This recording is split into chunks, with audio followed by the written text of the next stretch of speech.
Ó, vamos entender, vamos decifrar essa história aí envolvendo a Câmara, envolvendo o Congresso, o Legislativo e também o Supremo Tribunal Federal. É muito interessante a gente ver aí que Flávio Dino tirou Arthur Lira das férias, né?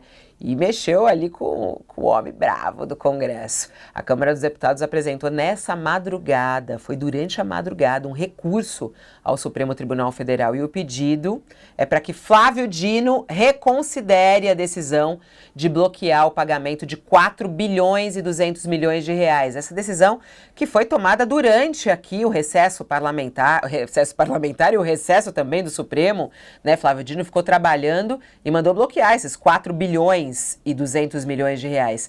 Arthur Lira, muito indignado, convocou uma reunião ontem com líderes e aí, apresentou, os advogados da Câmara apresentaram esse pedido e ele determinou o bloqueio dos valores na segunda-feira, pediu para que a Polícia Federal investigue o caso, isso daí foi o que o Flávio Dino pediu, né, investigue o caso, e a Câmara argumentou no documento que não desrespeitou as decisões do ministro e que a manutenção das medidas pode causar danos e risco de continuidade dos serviços públicos. E aí, hein, Thales, será que é preciso realmente continuar com esses pagamentos? Quem é que tem razão nesse caso, hein? Olha, de fato, os pagamentos suspensos causarão problemas lá na ponta dos municípios, mas o Flávio Dino está coberto de razão. Coberto de razão. Não dá para continuar essa brincadeira de falta de transparência nas emendas. O Arthur Lira se acostumou com isso e quer tentar manter isso a ferro e fogo, e os deputados também, os líderes também. O que que ocorre? Ele liberou, ele e o Congresso, o Executivo, de certa maneira, fizeram um certo acordo. Ele pressionou o Executivo, não vou votar nada enquanto não fosse suspensa a decisão do Flávio Dino, não vou votar, e fizeram um certo acordo e encontraram uma fórmula de tentar driblar o Ô, Supremo. Qual Thales, é? Oi. Thales, eu peço desculpas. A gente vai ter que chamar só um intervalo, que a gente tem que acertar uma sincronia aqui nos nossos sistemas, porque estamos em todos os lugares a todo momento e com você sempre o tempo inteiro. Então, um intervalo rapidinho e a gente já volta.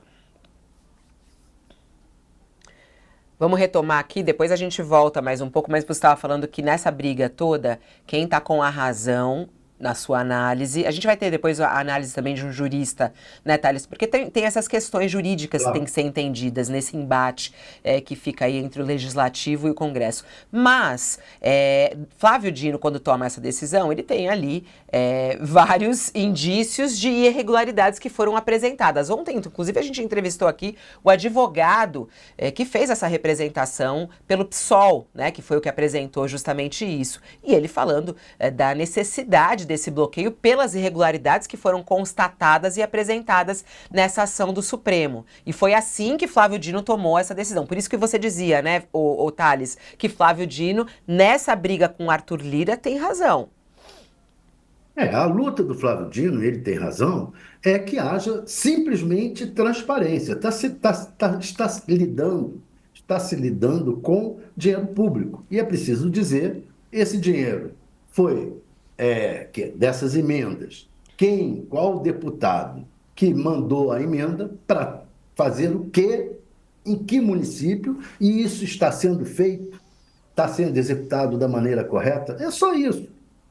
São perguntas assim. Tem transparência? No fundo, só isso que o Dino está fazendo. Por que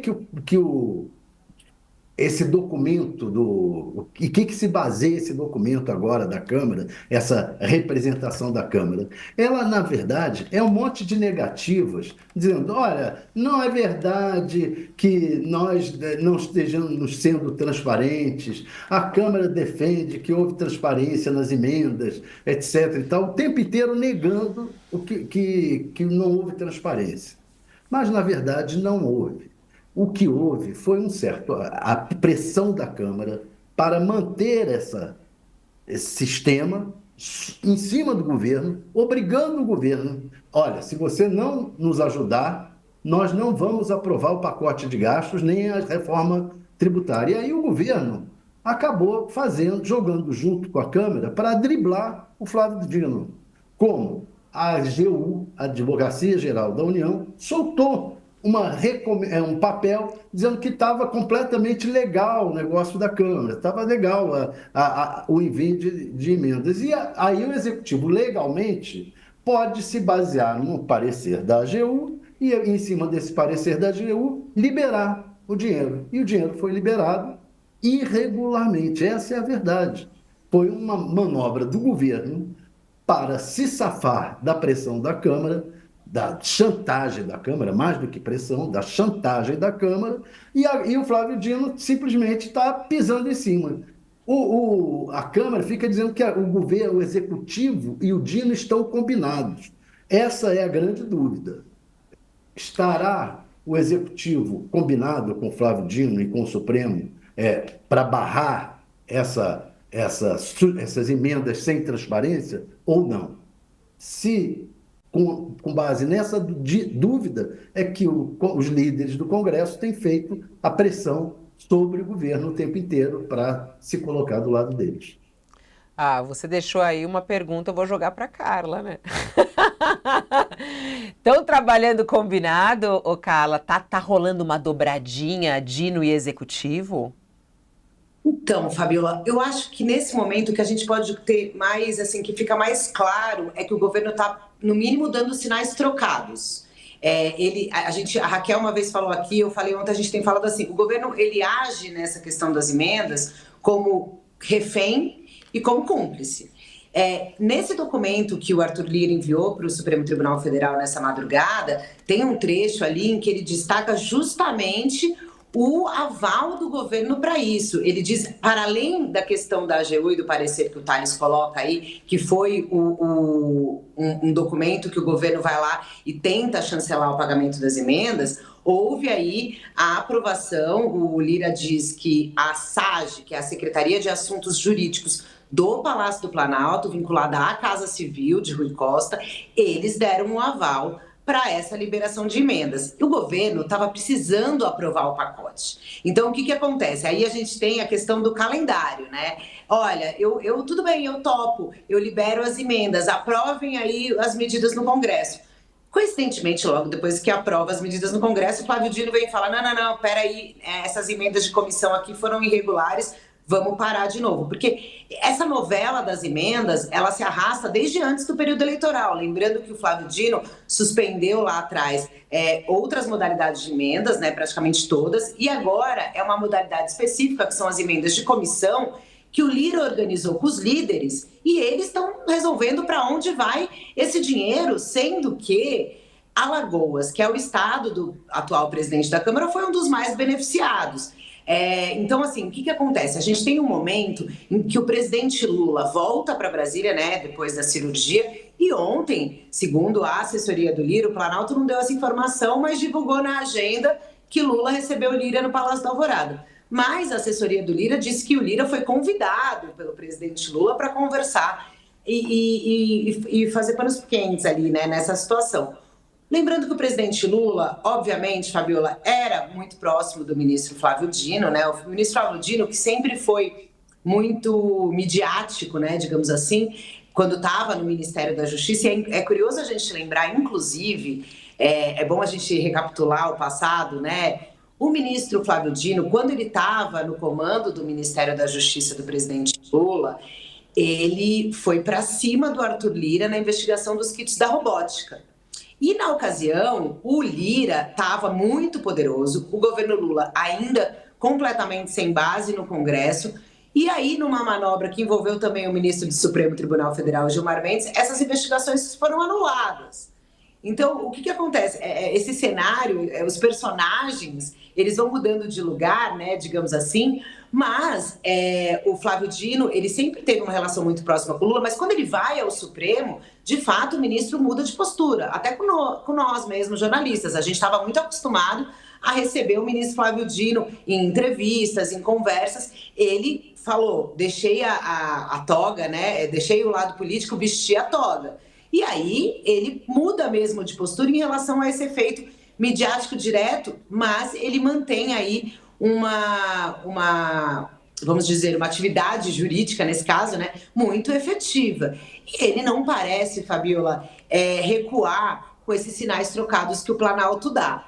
A gente não tem notícia, não tem informação se o ministro Flávio Dino e o presidente Lula conversam, isso a gente está no campo, enfim, da ilação aí, né? A gente imagina pela proximidade que eles tinham, mas a gente não sabe. O que a gente tem de concreto hoje é o Planalto, o presidente Lula atuando com sinais trocados, no mínimo para dizer isso. Ele precisa do Congresso e quando ele precisa do Congresso, ele está do lado do Congresso.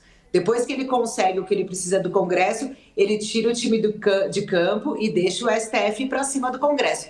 Então, é uma relação, e aí a gente lembra, né, Fabiola, tá terminando o mandato do presidente da Câmara, Arthur Lira, que já se despediu, voltou aí, como você lembrou, interrompeu as férias lá em Alagoas para tentar resolver esse impasse em torno das emendas, mas a sucessão de Lira no Congresso, na Câmara, também é muito importante para o governo. São os 2 próximos anos aí que vai precisar de uma governabilidade. E hoje, o que a gente tem, o cenário mais provável, é o Hugo Mota como sucessor de Lira. E aí, eles dois jogando muito juntos. Então, o Lira vai usar, como a gente diz no jargão jornalista lá, o máximo que ele puder da tinta da sua caneta para incomodar e para exigir que o governo cumpra o acordo que ele fez. E ontem, só para encerrar, Fabiola, o Lira vem nessa manifestação dizendo que tudo foi feito dentro da legalidade e fez questão de destacar que tudo foi feito com acordo com o presidente Lula. Olha, eu fiquei aqui, tem muita gente falando, ô Thales, a respeito do Dino, né? Parabéns, ministro. O pessoal chama ele, a Luciana fala, parabéns, ministro Dino. Aí outros falam assim, ele é o nosso vingador e tudo mais. Mas o que também está chamando a atenção é essa conversa do Arthur Lira com o presidente Lula, né? O que será que rola ali nos bastidores, hein, Thales? Porque aí o Lula faz o quê? Uma cara tipo, não tô sabendo de nada e tudo mais. Como é que o Lula deve atuar? Porque, como a Carla estava contando, ele precisa do Congresso, né?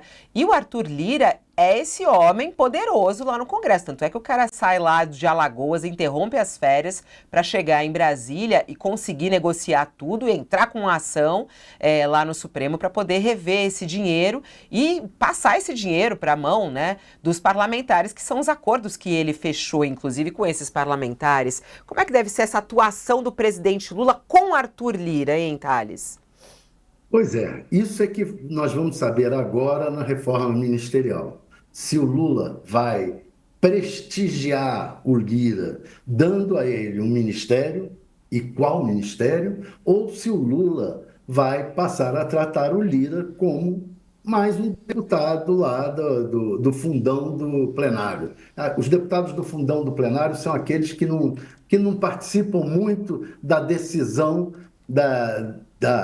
do dia a dia da Câmara. Eles ficam sentados lá no fundo do plenário. O Lira voltou para a planície, sai agora, dia 1º, da presidência da Câmara, perde poder. Em Alagoas, ele não é esse poderoso todo. Lá ele tem a família Calheiros, Renan Calheiros, o filho do Renan, que é ministro. Então, lá ele tem problemas. E aí, ele voltando para a planície, ele precisa do governo.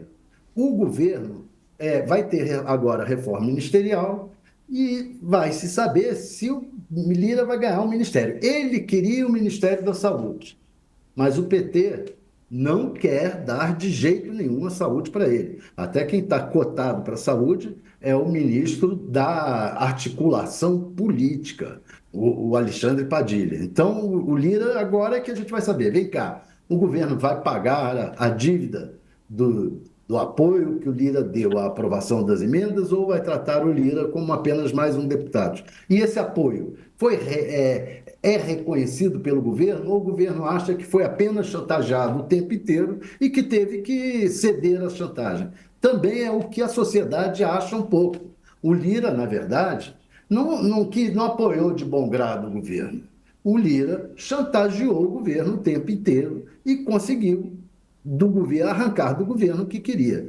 Deve ele agora ganhar mais poder por causa disso? Eu, pessoalmente, creio que não.